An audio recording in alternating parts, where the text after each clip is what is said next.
Do you know what the scariest thing in our world is? Not the monsters from horror movies, not maniacs with axes.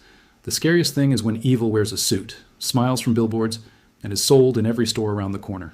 Today, we'll talk about a company you've known since childhood, the one that fed you porridge, gave you cocoa, delighted you with chocolate bars. A company with a cute logo, a nest with little birds, a symbol of family, care, comfort.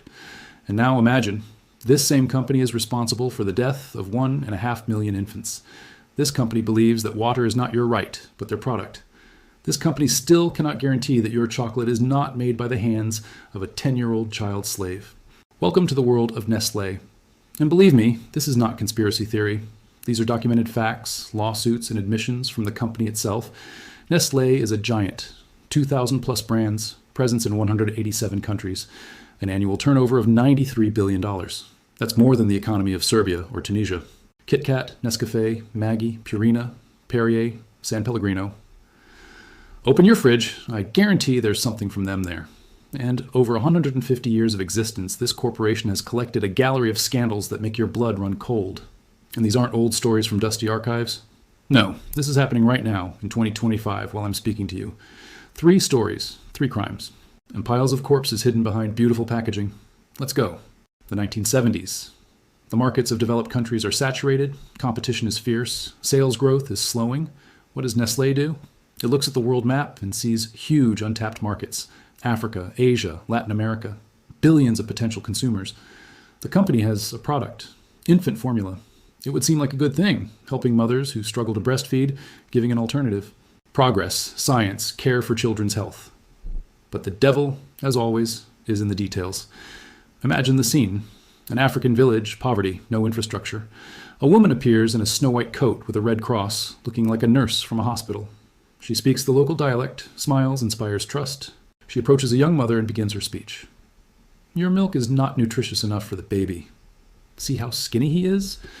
In Europe and America, all modern women switched to formula long ago. Their children grow up healthy and strong. This is scientifically proven. Breastfeeding is the past century. And she hands out free cans of formula. Try it. It's a gift for your baby's health. The mother takes it. She wants the best for her child, right? She starts feeding with formula. The baby seems to eat normally, grows, everything seems fine. 2 or 3 weeks pass, the free samples run out, and then the trap kicks in, as elegant as Swiss clocks. The mother's own milk is gone. That's physiology. If you don't breastfeed constantly, lactation stops within a couple of weeks. Now the mother is completely dependent on formula. This is no longer a choice. This is a necessity. Without formula, the baby will be hungry. But attention, surprise, formula costs money, a lot of money. For a family living on $1 or $2 a day, a can of formula for $10, $15 is a catastrophe. It's half or a third of their monthly income. What does a desperate mother do? She starts saving. She dilutes the formula twice as much as the instructions say. 1 can meant for a week is stretched for a month. The baby receives half the calories and nutrients needed. But that's only half of the problem. Formula must be mixed with water. And where does the water come from in a village without plumbing? From a well, from a river, from any available source. People wash clothes in the same river, wash animals, relieve themselves. Should the water be boiled? Of course, but on what? On firewood that you still need to find? At what temperature and for how long? People have no thermometers, no clocks, often not even basic knowledge about microbes and infections. They just heat water as it happens and mix the formula. And hell begins. Infants get diarrhea from dirty water. They become emaciated from malnutrition. Their immune systems, having received no antibodies from breast milk, cannot cope with infections. They die by the hundreds, thousands, millions. UNICEF in the 1980s conducted a study and came to a terrifying conclusion. Due to improper use of infant formula, about 1.5 million infants die every year. 1.5 million every year. That's as if every year the city of Tallinn disappeared from the earth, populated only by infants. And here's the most disgusting part. Those nurses in white coats, they were ordinary Nestlé sales agents, promoters with no medical education, dressed in uniforms and taught basic medical terms. One goal, sell, sell, sell. They were called milk nurses. They walked through maternity hospitals, villages, pushing formula on young mothers at the most vulnerable moment. Right after childbirth, when a woman is exhausted, insecure, and ready to listen to a specialist. And the most cynical thing, the company knew. They had internal reports, studies, data. They understood perfectly well that these regions had no clean water, that people could not afford enough formula. that after free samples, breast milk would disappear and dependency would arise. They knew and continued because it worked, because profits grew. In 1974, the British organization War on Want published a devastating report called The Baby Killer. There, in black and white, Nestlé and other formula companies are responsible for the deaths of thousands of infants due to aggressive and unethical marketing. Nestlé reacted instantly. It sued for defamation. They were sure they would win, crushing the inconvenient activists, and they lost. In 1976, a Swiss court ruled, yes, the word baby killer sounds harsh, but the accusation is essentially justified. Nestlé really uses methods that lead to the deaths of infants. After that, a storm began. The longest consumer boycott in human history. Millions of people around the world refused to buy Nestlé products. In the USA, Canada, Europe, everywhere people marched with signs, Nestlé kills babies. Pepchu and UNICEF in 1981 adopted the International Code of Marketing of Breast Milk Substitutes. Strict rules. No advertising a formula for children under 6 months, no free samples, no promoters in medical institutions, mandatory warnings about the benefits of breastfeeding. Nestlé publicly stated that it would follow the code. And you know what? It lied. In the 1990s, they were caught violating it in Pakistan and Bangladesh. In the 2000s, in the Philippines and Thailand. In the 2010s, in Laos and Vietnam. In 2018, an investigation showed in Laos, Nestlé promoters still walk around maternity hospitals in white coats, handing out free samples, telling young mothers about not nutritious enough milk. The same methods, the same cynicism, 40 years after the scandal. When they are caught, they pay a symbolic fine and promise to strengthen control. Time passes. The story repeats. My opinion? These are not mistakes of individual employees. This is not management oversight. This is a deliberate, well-planned business strategy. Look at the math. The fine for violating the code is at most a couple of $1 million. Profit from sales in these markets, billions. What will the corporation choose? Of course to violate. A fine is simply the cost of doing business, a line in the accounting spreadsheet. Infants? They are not people to them. They are statistics, losses, acceptable losses, as they say in the military. And the scariest thing? This system still works. Now about water, about the most basic resource without which a person dies in 3 days. Nestlé has a division called Nestlé Waters, until recently one of the largest bottled water producers in the world. Pure Life, Perrier, Vittel, Poland, Springs Pellegrino. Recognize the brands? Their business model is brilliant in its simplicity and cynical in its essence. You find a place where there is a natural spring or an aquifer. You arrive with an army of lawyers to the local authorities, usually small towns or poor regions where officials are not very competent or openly corrupt. You sign an agreement for water extraction. For what price? Now I will tell you, get ready to laugh at the absurdity. Michigan, USA. Nestlé paid the state $200 a year for the right to pump 400 gallons of water per minute. Let's calculate. That's about 210 million gallons per year, or 800 million liters, for $200. For comparison, an average Michigan resident pays about $30-40 a month for water. That is $400-500 a year. A regular person pays twice as much as a transnational corporation with a turnover of $93 billion. California, 2015. The most severe drought in 1,200 years. The governor declares a state of emergency. People are forbidden to water lawns, wash cars, fill pools. They are fined for excessive water use. And at this time, Nestlé calmly pumps millions of liters from springs in the San Bernardino National Forest, based on a permit that expired in 1988, meaning for 27 years they operated with no legal grounds at all, and no one checked. Or rather, the regulators simply turned a blind eye. When this surfaced, activists raised an uproar. Do you know what Nestlé did? Said, "Oh, thanks for letting us know, we didn't realize." Sure, of course they didn't know. A company with thousands of lawyers forgot about the expiration date of its license. Flint, Michigan, 2014-2019. Remember that scandal? The city switched to a different water source to save money. The water turned out to be contaminated with lead from old pipes. People drank poisoned water. Children suffered irreversible brain damage. Adults fell ill. The city had no money to fix the water system. People bought bottled water because you couldn't drink from the tap. And at the same time, an hour's drive from Flint, Nestlé pumped hundreds of millions of liters of pristine, clean water from the local aquifer, virtually for free, bottled it, and sold it, including to Flint residents, for $1 per half liter.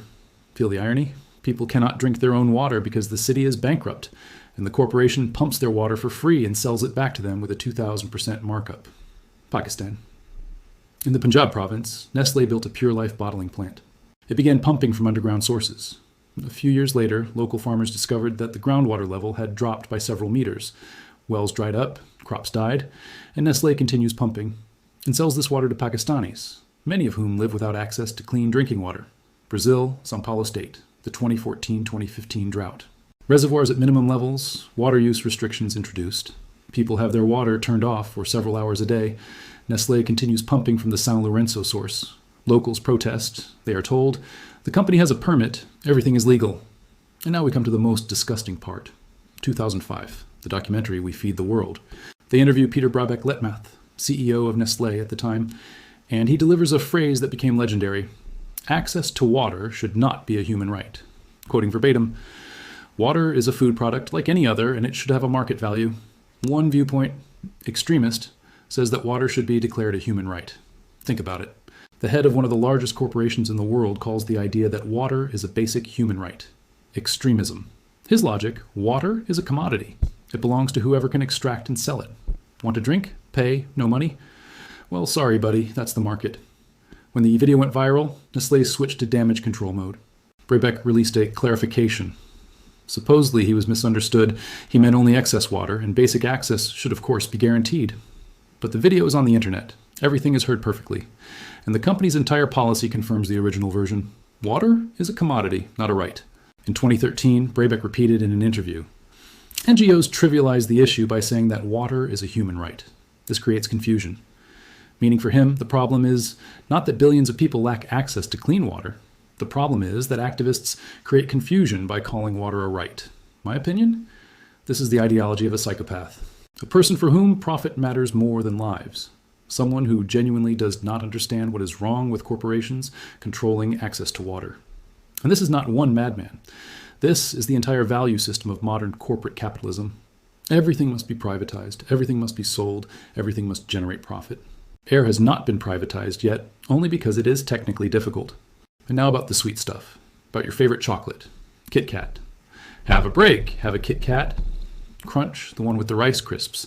Nesquik, make life brighter. Cute ads, happy families, joyful kids.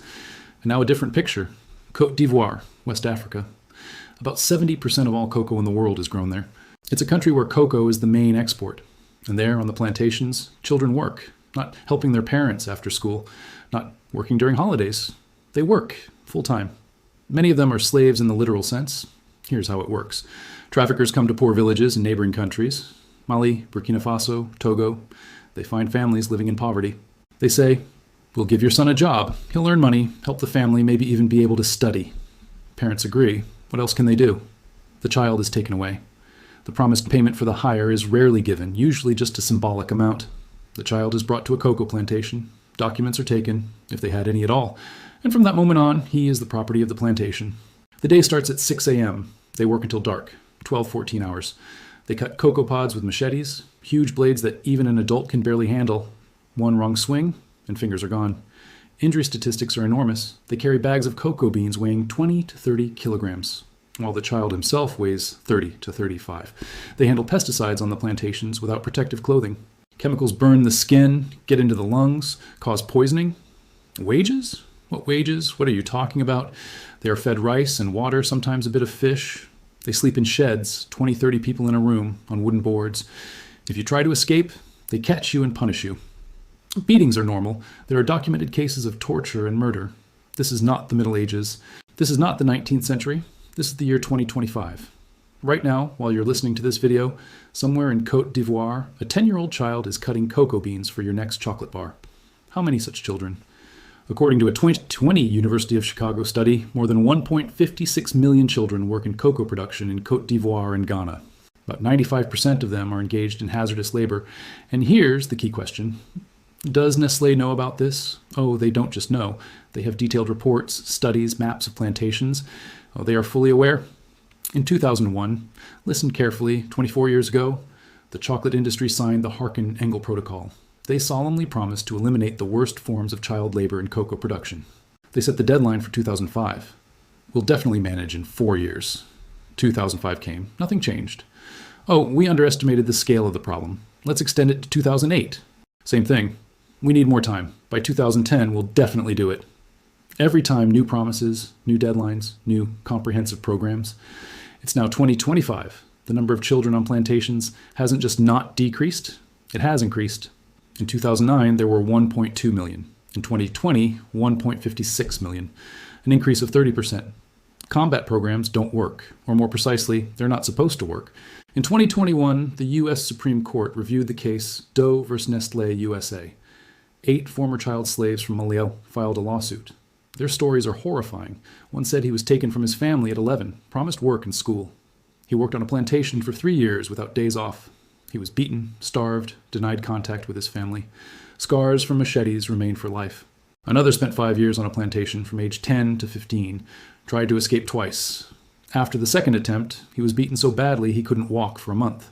They had evidence, testimony, documents showing that Nestlé and Cargill knew about slave labor in their supply chains, but ignored it because fixing the situation would be economically impractical. The result? The Supreme Court refused to consider the case. For procedural reasons. The violations happened outside the U.S., so American courts supposedly don't have jurisdiction. 8 shattered lives, thousands more behind them. Procedural reasons. Nestlé released a statement. We take human rights seriously and continue to invest in combating child labor. Let's look at these investments. Nestlé spends about $10–15 million a year on child labor monitoring and prevention programs. Sounds solid? Their annual revenue is $93 billion. Net profit about $12 billion. Let's calculate. They spend 0.01% of revenue, 1/100th of a percent. For comparison, they spend more than $8 billion a year on advertising and marketing, 800 times more than on making sure children aren't slaves. And now my favorite part. When journalists ask Nestlé representatives, can you guarantee that your products contain no cocoa produced with child labor? They answer, unfortunately, the supply chain is very complex and non-transparent. We cannot fully trace the origin of every batch of cocoa. Seriously? A company with $93 billion in revenue, with thousands of IT specialists, logisticians, managers. A company that uses blockchain, artificial intelligence, satellite imagery to optimize its processes. A company that can track every can of baby food from a factory in Switzerland to a shelf in a store in Australia. This company cannot find out where its cocoa comes from? Nonsense. Of course they can. They just don't want to. Because once they start truly tracking and controlling, everything changes. They'll have to pay farmers a fair price, check labor conditions, hire adult workers instead of children, invest in infrastructure, and then the price of cocoa will rise 2 to 3 times. Kit Kat won't cost $1 but $3. Customers will go to competitors, profits will fall, shareholders will be upset. So it's easier to pretend you don't know. Publish pretty corporate responsibility reports, build a couple of schools in Africa for photo ops, and ignore the real problem. Children keep working, your Kit Kat stays cheap, everyone is satisfied. Except, the child slaves. But who asks them? Now the most interesting part. Let's calculate how much money Nestlé has made from all these little misunderstandings. Baby formula and baby food. Nestlé's baby food market in developing countries brings them about $13–15 billion a year. Over the last 50 years, since the beginning of the formula scandal, that's roughly $400–500 billion in total. Of course, not all of this money was earned unethically. But how much? Let's estimate conservatively. At least 20 to 30% of revenue in developing countries was obtained thanks to aggressive marketing that violated international codes. That's $150 billion over half a century. Bottled water. Before selling the business in 2021, the Nestlé Waters division generated about $7 to $8 billion in annual revenue. Over 30 years of active expansion, that's more than $200 billion. How much of that is profit from practically free water? The profit margin on bottled water is about 50–60%. That means they were pocketing $3 to $4 billion a year in pure profit, or $100+ billion over the entire period. And the real cost of the water they paid for?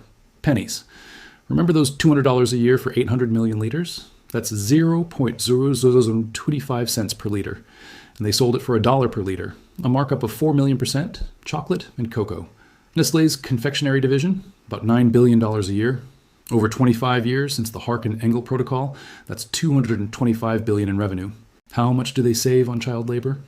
Experts estimate that fair payment to farmers and the eradication of child slavery would increase the cost of cocoa by 200 to 300%. Currently, Nestlé pays farmers about 6% of the final price of a chocolate bar. If they paid fairly, it would be 15–20%. The difference of 10 to 15% from $225 billion in revenue. $22 to $33 billion saved through exploitation, total across the 3 areas. A conservative estimate of unethical profit over the last 50 years, $200–300 billion. That's more than the GDP of Finland. That's more than the market capitalization of Netflix or Nike. Fines and compensations that Nestlé has paid over all these years? About $50 or $100 million maximum. Let's calculate ROI, return on investment, for the crimes. You invest, say, $100 million in violating human rights, and you get $200 billion in profit. Profitability, 200,000%. What businessman would refuse such a deal? Why does this continue? A good question. If all this is true, if it is documented, why does nothing change? Where is justice? Where is punishment? Reason 1, legal invulnerability. Nestlé is not just a company. It is a labyrinth of hundreds of subsidiaries registered in different jurisdictions. The headquarters is in Switzerland, a country known for its favorable attitude toward corporations. When someone tries to hold them accountable, the shell game begins. A problem on plantations in Africa? That's not us. That's our supplier contractor. We do not bear direct responsibility. Water contamination in the USA. That was done by our subsidiary registered in another state. Sue them. Violations in Asia? It was a local distributor who violated our internal rules. An army of lawyers works 24/7 to blur responsibility. And it works. Remember the case in the U.S. Supreme Court? They refused to review it for procedural reasons. Reason 2, political influence. Nestlé spends millions on lobbying in the USA, in Europe, everywhere. They fund election campaigns, hire former politicians to boards of directors, sponsor studies in universities friendly to them. When a bill appears that could harm them, the machine turns on. Experts begin to explain how it will destroy jobs, raise prices for consumers, and ruin the economy, and the bill dies. Or it is passed with so many loopholes that it becomes useless. Reason 3, information control. For every investigative expose, there are 100 PR articles about how wonderful Nestlé is. Sponsorship of sports events, charity, beautiful corporate sustainability reports. Do you know that Nestlé is one of the largest plastic polluters in the world?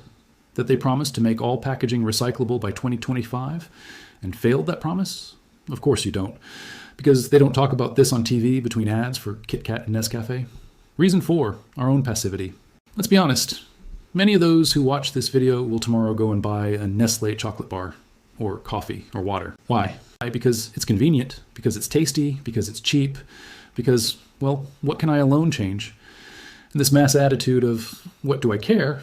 That is the main reason everything continues. Nestlé understands this perfectly. As long as the scandal does not directly affect developed countries, as long as Western children are not dying, as long as it is somewhere over there in Africa, most people don't care. The boycott of the 1970s, 80s worked because people were willing to sacrifice convenience for principles. Now the average consumer will get outraged in the comments and go buy the same thing. This is not a conspiracy theory. This is not an exaggeration. These are documented facts, court cases, and admissions by the company itself. Nestlé is not an anomaly. It is not a bad apple.